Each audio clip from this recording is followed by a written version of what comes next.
And then Jason, the vision of, building a company that can accelerate and make R&D more efficient. Maybe it looks a little different today with data points and with tools, but that's still really where you're headed. And I would think that, over time there could be a number of customers that might, work with Ginkgo in a number of different ways, both on the automation side, maybe doing some data points projects, and then larger enterprise efforts. Do you have any of those examples yet? Is that something over time you think you can get to? And what's kind of the path from here to there? Yeah, there is sort of like an interesting like flyer. Yeah, Ginkgo's missions make biology easier to engineer. Data points and tools very clearly fit into that. It's infrastructure we built. We can go to market with it quickly. We can sell it in a new way. All that, again, was a hypothesis last summer that has now been proven true. I'm really excited about that.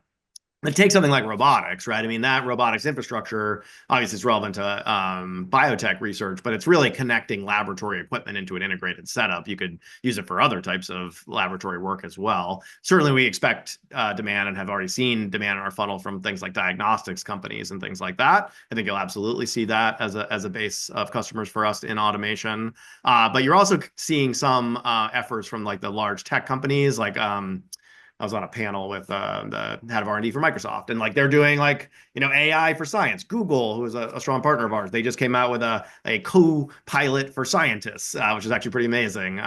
So I think you are seeing the frontier AI labs say, well, these reasoning models at the high end, one of the use cases could be changing how we do scientific and engineering discovery in the world. And if you want to do that, then those models need to interact with the real world.